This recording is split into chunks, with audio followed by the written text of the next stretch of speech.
Namaste, Jai Shivai. A lot of people, young people especially, come and ask me if they can leave their job in order to pursue their spiritual path, or if they can leave their house, leave this, leave that. And I have often seen some sort of little bit of tendency to not face what they are facing in the world. In other words, try to escape from the suffering that life is giving.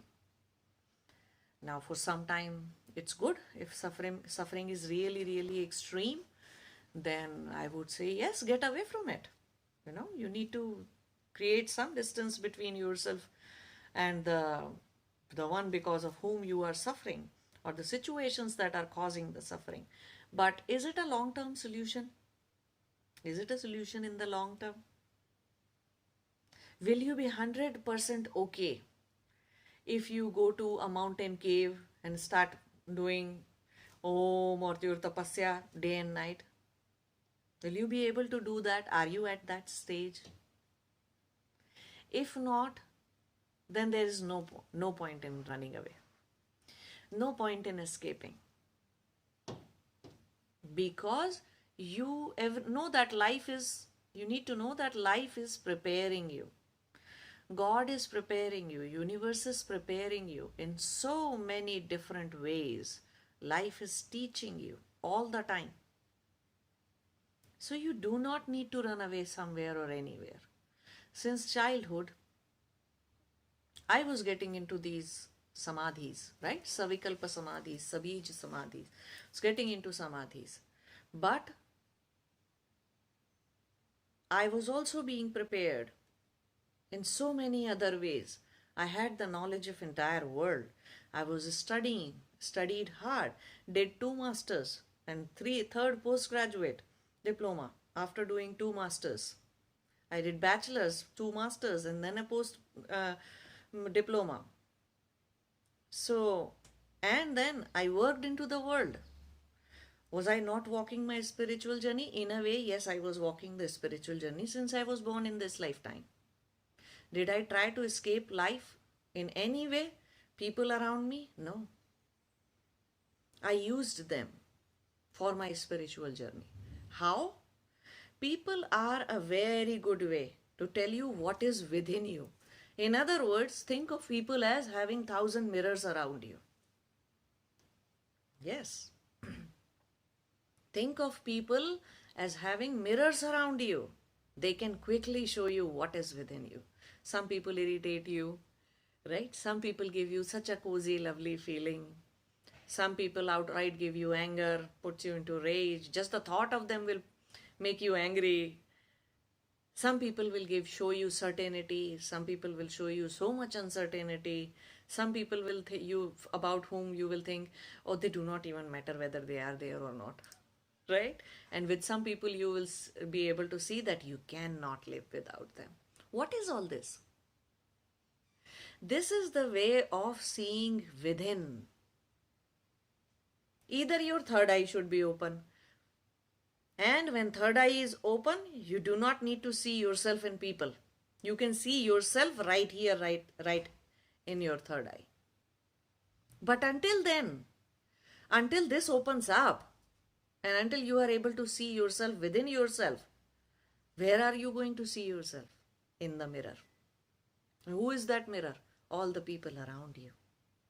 So playing in this world, being functional in this world, earning for yourself, earning for your family, does not stop you from doing the spiritual practice. If anything and playing in the world and working, doing 9 to 5 job, or running your own business, or doing this or doing that, if all that is not stopping you from breathing, then it is not stopping you from walking your spiritual journey. And those who are enlightened by living in the world, they are the ones who are very easily afterwards able to connect to worldly people. They understand the suffering that worldly people go through. They understand the pains that worldly people go through.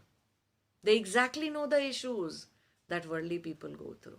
They know what kind of a karmic bundle worldly people are. So they are in a better position to help the world. And because they have attained enlightenment by living in the world, nothing ever, nothing eternally, nothing ever can break it, nothing ever can disturb it. Never ever anything touches that state in you. That enlightened state in you is untouched, regardless of however much worldly activities or worldly tantrums people are throwing around you, and never disturbed by it.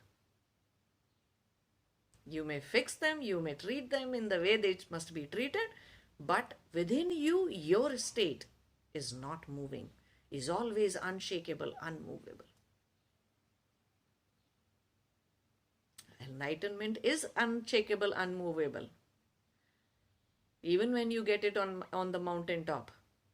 But what I'm trying to say is that even before you reach there, your state becomes unmovable, unshakable.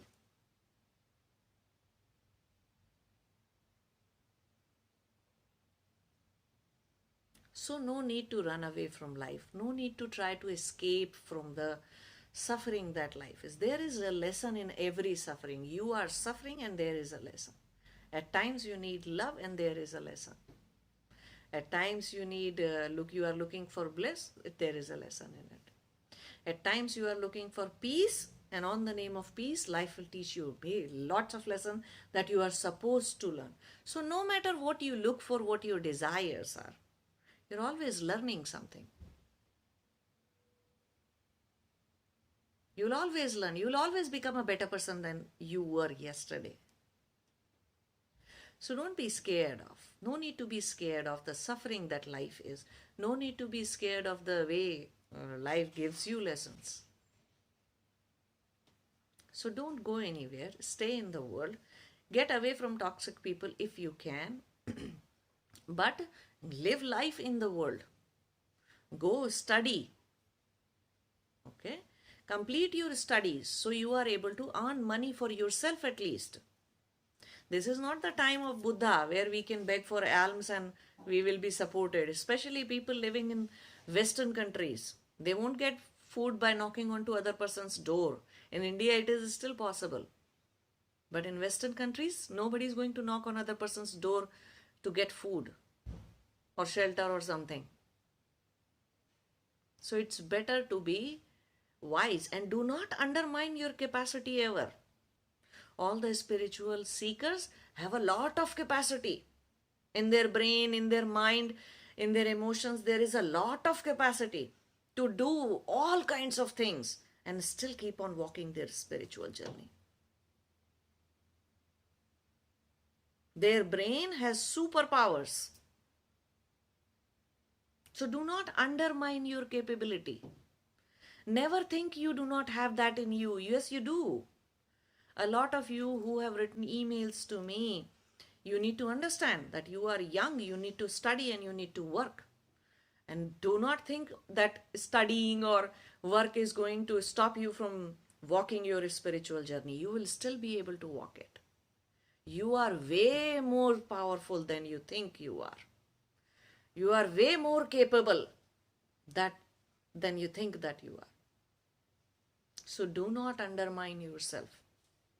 You are super powerful beings. Go on walking your spiritual journey and never be scared of anything. And educate yourself, study well, give your exams, pass your exams, and then get good jobs. Go and do those jobs and keep walking your spiritual journey. Okay? Namaste. Jai Shivaya.